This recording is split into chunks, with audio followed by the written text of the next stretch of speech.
I think you should try it. Oh, this is great. Definitely a cult phenomenon. You know what I think? It just hits you in the yeah. face. Well, recording is now in progress. Blood and I realize I like paint. That was a botch. I'm blending. Hold on. So, anyway, thanks for tuning in. We're talking about wrestling. I'm talking to the potatoes. That's how it's gonna go. So let's this is part two of trying this out. This is part two. So if you're listening and you're wondering, not just us, but other podcasts in general, like, why are they talking about something that happened 3 days ago? Well, you know what? This isn't our jobs. We have other things to do. We don't have professional production. We're both half tired yesterday when we tried to do a Rampage review, and it kind of sucked.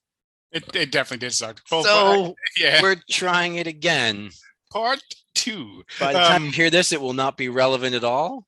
Not at all. If it's relevant now, if it was ever relevant, it's wrestling. Probably, it's not really important. It's not important. It's fun to talk about. But anyway, we were trying to say with Rampage is that it was like actually a decent show for the most part. But before you go into that, I wanted to ask you something. We discussed this on the last version, the one that's lost to the ages. Yes. How was your burrito? Oh, that burrito was good. It was the size of Ellie's head.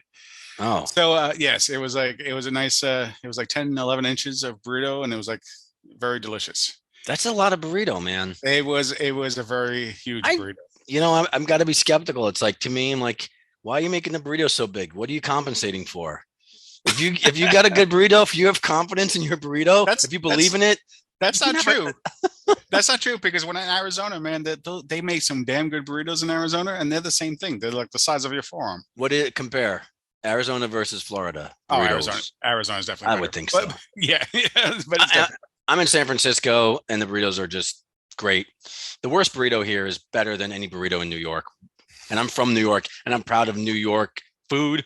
Yeah. Burritos don't touch our burritos. New York burritos don't touch San Francisco burritos. Yes. So now that we've got the important things out of the way, what was the some of the dislikes? The dislikes. Oh, I mean, that you thought of Rampage, because I remember. Yeah, let's get those out of the way. Besides the good points, because let's go down the card real quick here. Okay. Yeah, that's probably the best, because I actually forgot what happened. Yeah, I got it in front of me. With somebody else's reviews. Also, I found out as I searched this, I never saw this before. When I was searching for Rampage results and reviews, it popped up like a little summary, like on Google, auto-populated from IMDb, apparently. People are rating wrestling shows on IMDb. I did not know that. They gave it the IMDb readers gave it a 4.5. Out of 5? 4.5 out of 5. Oh, see, well, I actually told you I thought it was a decent show. Yeah, like that's why I didn't have many complaints about it. But I thought it was like a decent show. And my complaints are mostly nitpicky. You? Well, I know. Who would have guessed? I just love everything so thoroughly, with no issues, no contingencies. Yes. Unconditional love from me all the time. Oh, the first match was the tag team match, right? The 3 tag team. Yeah, 3-way tag. Acclaimed versus Private Party versus Butcher and the Blade. This has nothing to do with that match, but as in the match in general, I kind of don't like those type of matches though, because they always go like the rules just go out the window, and it just seems kind of weird to me. Like, just have it where it's like one person of each team is allowed to go in there, and you have to. Do you know what I'm saying? Like, I don't know. I don't know. It's kind of weird with the whole tornado, whatever the fuck it's called. Yeah, I don't have a problem with it. I mean, usually I feel like it's there to serve a purpose of either like getting more people on TV or allowing somebody to win without the person losing that they don't want to take a pin. You know what I mean? Yeah. I worded that really weird, but you know what I mean? If you have 3 people, A, B, and C, and you want A to win, but you don't want B to take the pin, then you have C in there to take the pin. I guess it's just a whole like where anyone could tag in. People could just like touch their backs and like, okay, he's a legal man, like and Well, this also was. Go ahead. also too like there's always times when like the people who aren't even the legal man is actually in the ring, like they do the switcheroo without even getting tagged because they just totally forget and lose Track of it. Yeah. Yeah. That's kind of that relates to like my one issue with this match, which was they kind of blew a good opportunity for a hot tag. Bowens was in, he was getting worked over. He went to make the tag after being worked over for a while, and Caster got pulled off the apron. And I'm thinking, this is perfect build-up for a hot tag. When Bowens tags Caster, the place is going to blow. Well, that's not what happened. They built this up, and then because it's the three-way match, any team could tag in to anybody on any other team. Somebody else tagged Bowens and came in, and the hot tag for Caster never happened. And I actually find that this is an issue with AEW in general. They seem to blow these hot tag opportunities. Either they build up to it and it doesn't happen, or they don't build up enough to it, so they don't get the hotness of the tag, for lack of a better way of putting it, or they don't even work it in at all. People are just tagging in and out the whole time, and there's no hot tags ever even being teased. So that's my one issue with the match. Other than that, I enjoyed it. I just could have enjoyed it more. That's my only gripe there. I liked one thing I want to add is we did mention it in the 1.0 version of this was I did like that normally Rampage, they normally all out there without their entrance music, but at least they acclaimed their entrance music because they know that that's half of their shtick. Right, getting the entrance music so they could do the rap and come in. So that was kind of nice. That was nice, I think, for them to let them do that. The other two teams were already in the ring. They didn't get their entrances, but the Acclaim did. Yeah. And also, like in a lot of cases, you have the person in the ring who doesn't get an entrance and the other person who does get an entrance. It's kind of a fait accompli who's winning that match, right? Mm-hmm. It's going to be the person who's in the ring with no entrance is usually a jobber. In this case, I don't think Rampage it came across. Rampage never has the entrance music, but in the cases where one team or one wrestler gets the entrance music and the others don't, it's usually a case of like, the one that's already in the ring is a jobber. In this case, I don't think it is because the Acclaim's entrance is such an intrinsic part of their appeal that they couldn't skip it.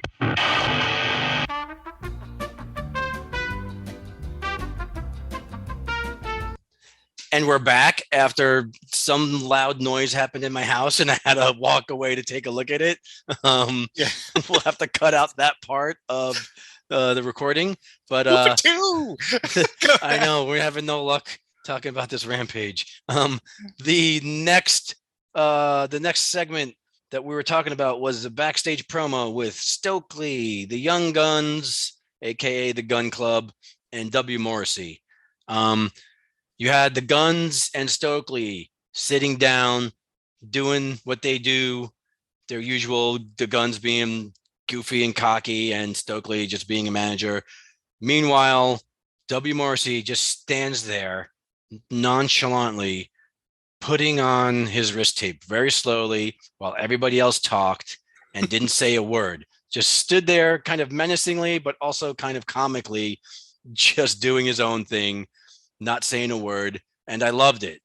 And I want to see more of that sort of like goofy side of Morrissey, like they did back in the day with him and Enzo in early NXT, where they were the big dog, little dog kind of team, where Enzo would just kind of crazy manic doing his crazy promo, and Cass would kind of just like interject here or there, or just sit and wait to like pick his spot to say something. And I don't know, the timing was great on those, and I think he could be that funny guy again. They show up later after this next match, which was Lee Moriarty versus Fuego del Sol, and of course Lee Moriarty is part of that whole faction, the what the fuck is it called? The Firm. Yeah. And this, I mean, do you remember this match at all? No. Okay, well, Well, it was short. It was basically Yeah. a squash match. Lee Moriarty beat Fuego. Obviously, they're trying to get Lee Moriarty over. I think he's in that same league with people like Daniel Garcia and Wheeler Yuta, the younger guys who they're trying to bring up a little bit, each in their own way. So Lee Moriarty fought Fuego, went over. It was fine. I would have made it a little bit longer because the crowd does love Fuego, and I think they could have gotten more out of this match. And there was an aftermatch beatdown. I would have cut the aftermatch beatdown out altogether or cut it short and had more match. And I think it would have gotten Moriarty over better. And it would have been more fun to see Fuego do a little bit of what he does. I think it would have got the crowd a little more alive. Yeah, I don't remember that at all, honestly. I don't remember that at all. Yeah, and then I think Stokely and Morrissey were at ringside. So after the match, they came in and Morrissey beat him up, beat up Fuego after he lost. Which, like, I don't know, even for heels, it's just like, do you need to beat the guy up after they lose? I get beating up a guy after you lose because you're frustrated and like you lose your cool, and that's still heely to me, being a sore loser. But anyway, Morrissey came out and he looked cool. He did this giant choke slam on Fuego. But I'd rather see funny Morrissey than menacing Morrissey. And everything was fine. I don't know. What's after that? Jamie Hayter versus Willow Nightingale. Oh, that actually was a good match for me. I actually enjoyed that match. I think both of them are very talented, and I think the crowd actually enjoyed it. They actually, Hayter got a nice pop. I think Willow gets a pop too from the crowd. I think people are starting to like her a lot. I think I don't even think she's signed. I don't even think she's signed really. I think she's still doing like one-offs. I haven't heard. I haven't seen that graphic. Like Willow Nightingale is all elite yet. Yeah. But I could be wrong. She's now showing up a lot. When they did the thing on Wednesday with Soraya, and she's like, we're going to bring out all the ladies. She was one of the ladies that came out. So I'm like, oh, maybe Willow's permanent now. Yeah. I hope so, because I think she's fantastic. Well, she's getting a lot more airtime, that's for sure. Yeah. I mean, I hope that means that they're paying attention, because she's getting a pop every time she comes out. The crowd loves them, because it definitely felt like they weren't paying as much attention as they used to. I think that the biggest appeal to AEW was like they listen to the fans. When something's not working, they don't do it. When something gets organically over, they do it to death. I shouldn't say do it to death. I'm quoting James Brown here, but they do it a lot. They give it a push if the crowd likes it. But that doesn't seem like it's been really the MO lately. It seems like they've been trying to please the networks more than the crowd, which you would think if the crowd's happy, the network's going to be happy because there'll be more viewers. But hopefully Willow being there more is an indication that they're following that path a little more. Jamie Hayter getting a singles match hopefully means the same thing, because she's way over. Yeah, she is. And she's probably in the top 4 talented for me. I think they have.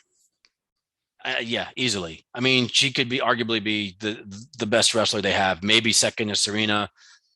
That's true. Well, Deeb, if you're not counting Athena, Deeb to me is the number one for me. Because and that girl wrestles on every goddamn match. But Deeb, Hayter, Britt Baker is still good. Athena. Athena's great. Man, they gotta let her shine. What's that? They need to let her shine though and actually do some shit. But Athena, that's another pocket. So I do like Hayter. I think she is like one of the top 4s, and like I know we were talking about that with the Saraya episode. That I feel that she's Hayter still is one of the most talented people there with Deeb. So and hopefully they get more shine. Hopefully they get maybe like push her maybe for like near the belt or something. I hope so. I mean, I think she needs to get. They could do a slow build with her. They don't need to put the belt right on her. I don't know where the segment was, but I know there's a segment with Jade, right? There was a segment with Jade there. Okay, I haven't come across it yet. Oh, okay. I'm sorry. Then go if you want to go down the list. I just had something to say because we were talking about the female wrestling. Is that I'm actually getting tired of Jade, so I'm hoping that like they get one of these people to take the belt off. I think you're speaking to the choir, dude. Like me and almost any fan is tired of Jade. Yeah. And then putting her now in this new feud with Nyla Rose is just like, I had nothing against Nyla Rose. I actually think she's a really good wrestler, but I don't know. She's old hat, unfortunately. I like her being there still. I like her being able to like help put people over. You know, she can put on some good matches. She's a good promo. She's funny. But I don't want to see her winning anything right now. You know, she's not. she's not going to take the belt from. If they didn't have Athena and all that, I don't think they're going to have Nyla take the belt away from Jade. Yeah, it's just another throwaway person. Like until they get to maybe a pay per view or a really main event to get Jade. But it's old. It's old now with Jade, and I just think that the shtick has run out and. She's gotten better, but I still think that she has a long way to go. And the fact that it's been almost like a year now or over, like close, like it's like 200 days or something like that. It's like, okay, give someone else the chance because they treat her more popular and more important than the actual women's belt, and that's what from the beginning. Me. Yeah, and that kills me. We got to still do that podcast, that whole episode. All right, after that, I totally forgot about this. First, there was a Warjo promo. Oh my God. I don't even want to talk about that. Okay, next we had Ryan Nemeth came out. Sorry. And did a typical heel, I hate all the local things promo, followed by Hook. No reason at all. And so they're in Philadelphia. To me, okay, first of all, to me, this could have just been a match. You could have still had Ryan Nemeth come out, do his trash talking promo. Hook comes out, beats him in 30 seconds. That's another win for Hook. Mm-hmm. The hometown crowd gets to see the babyface beat up the guy who trashed their city. Everything could have been exactly the same, except you just call it a match. Well, to just add to that point, and I think I did this the last time we tried to do this, is that my friend Levi was watching it and he actually enjoyed the fact that someone came out and shut him up. So I guess it just all depends on the perspective. And he's not a huge wrestling fan, so right. He's been watching it with me now and he knows all the people. He likes AEW, but like I feel like it's nice to see a different perspective, to see that some people do enjoy it.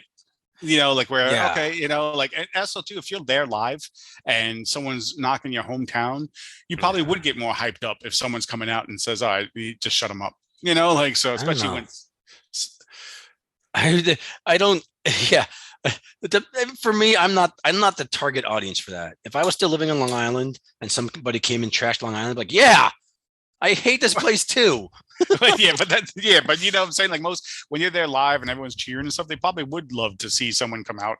Right. And Hook is so huge with the crowd. So in a different aspect, it does make sense. It just seemed kind of like it was thrown together. Yeah. I was just like, why is Ryan Nemeth there trashing Philadelphia? Like, just calling it a match makes him have a reason to be there. He's in a match. But just having Ryan Nemeth come out to trash Philadelphia for no reason, I'm like, I don't know. None of it was bad, but it just would have made more sense if they just called it a match. One thing I didn't realize when we did the first version of this podcast episode, I was like, why is Hook coming out to defend Philadelphia? What does he give a shit about Philadelphia?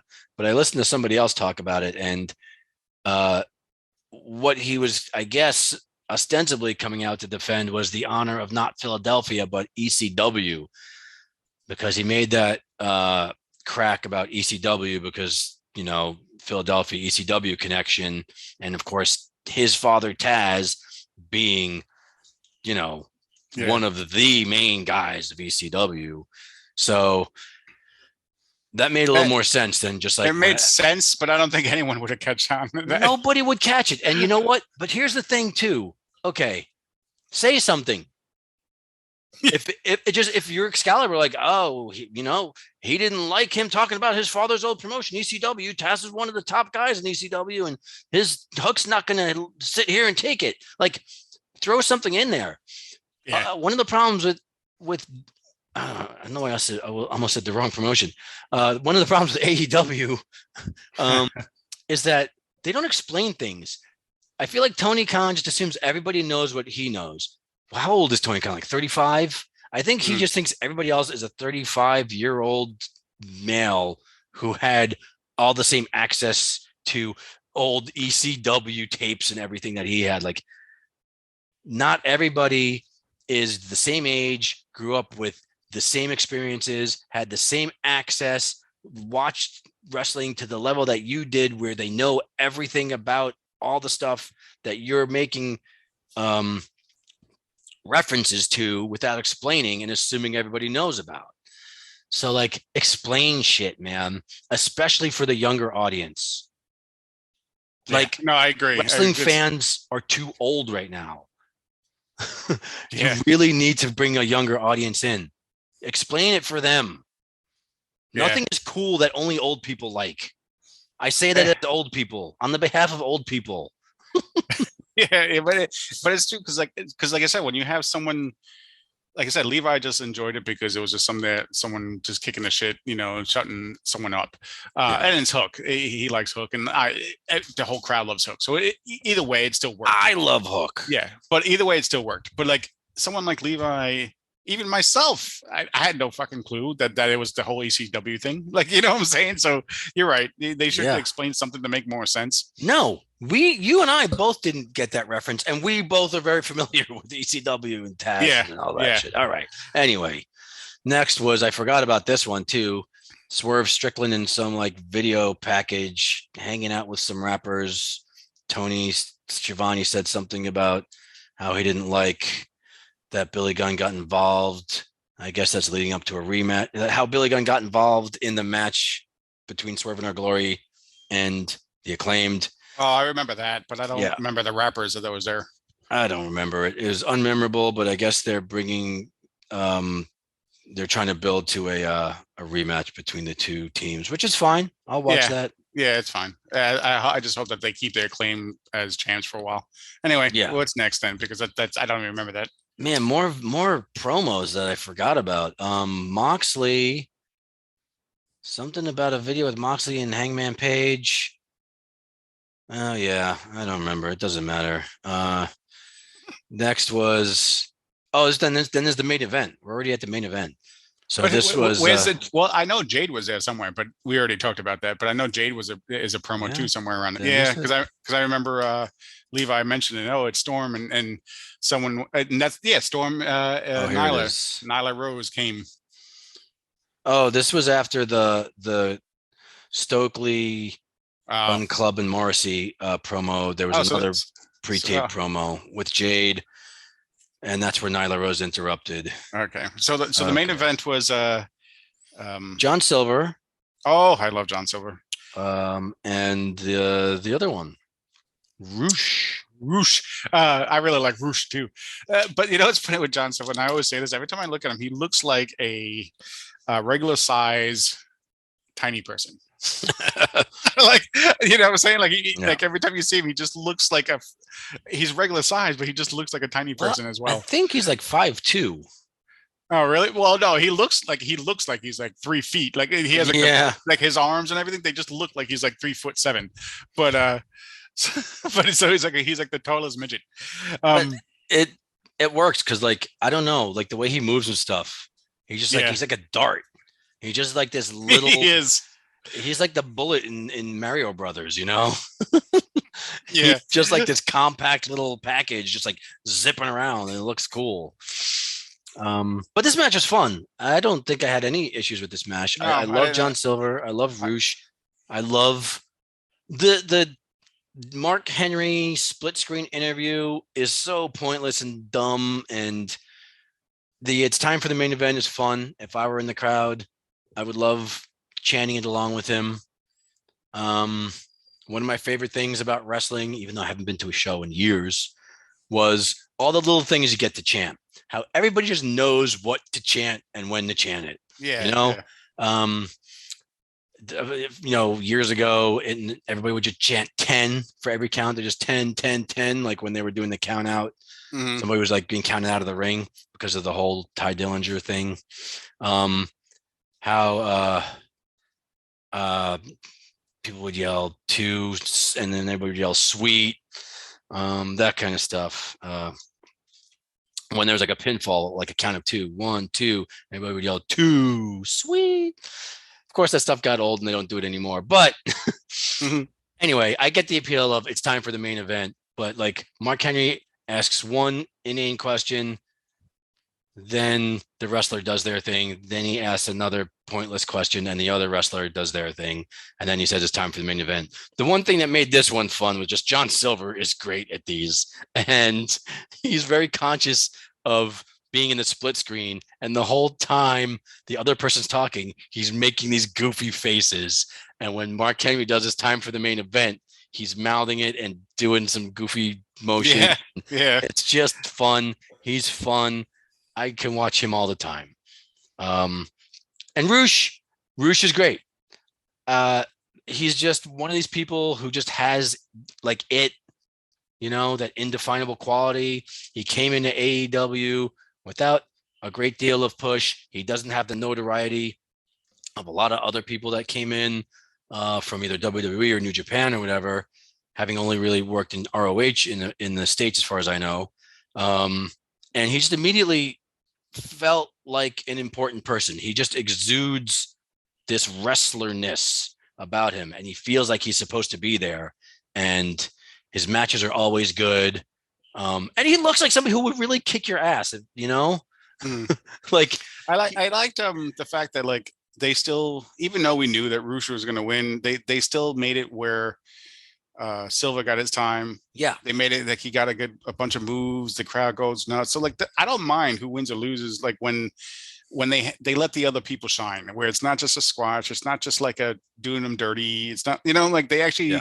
It was just a good match. It was just a good match. I thought both people did great. It wasn't anything like that really pissed me off either. Like it overall, even though the nitpicking we did, I actually enjoyed this Rampage just because of nothing really aggravated me. Like it doesn't like nothing, you know what I'm saying? Like, so everything was like, all right, it was decent. It was fun. Yeah. I really had no main issues, like, we could nitpick everything, but it's like, this was actually a decent show, I thought. No, overall it was good. And a point you had made in the original version of this episode was like, one of the things was there wasn't a big showcase of old WWE guys, This felt like an AEW show. It still felt kind of new. And I think that's important. I mean, you had a little bit here and there. You had Andrade, who just came out with Roosh. You had Billy Gunn, who came out with the Acclaimed. But like, Billy Gunn is so ingrained in the Acclaimed. It just feels natural. And he's just, I don't know. He's just delightful to watch because he's so in with that gimmick. And you just see him having fun with it. But I don't mind him there though, because he's not taking away other people's time. He's just kind of added. He's just an added manager, whatever, just on his sidekick.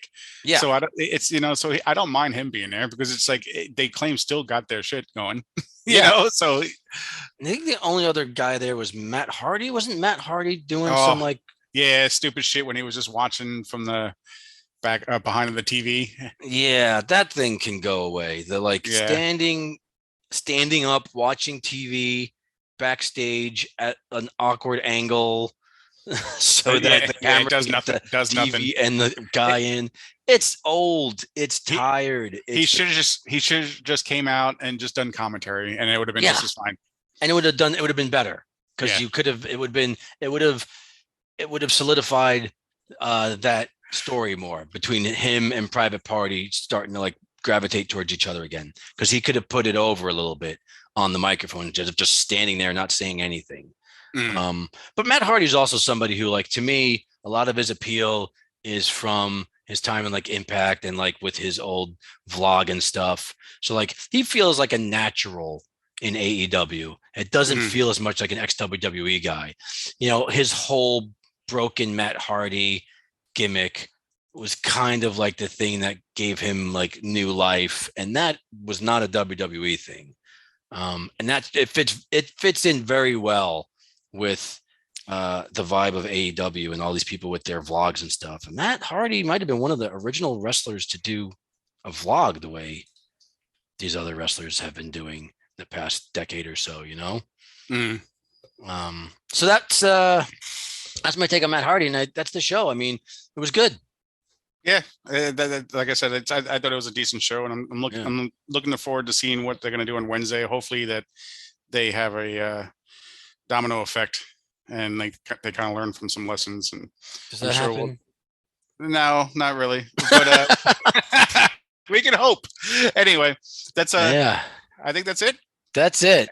Yeah. I think next time we have to do the fucking Jade podcast that we've been saying, because we said that was going to be the next one about 8 of them ago. 5? How many of these do we have? We have like 11, and I think we've said that probably in like the third or fourth one. Yeah. We're like, oh, we should do Jade. So good thing not too many people listen, and especially that episode probably it doesn't have a lot of listeners. Yeah, it's picking up steam now. So hopefully you never know. Yes. No, picking up steam. I think that's the perfect analogy. We're a steam engine here. We in are 2022. We're steam powered. We are just cranking along in the age of rockets, and we're trying. NASA knocking asteroids out of orbit. We're a fucking steam engine crawling along. Trying. We are trying. All right. All right. See you next time. Later.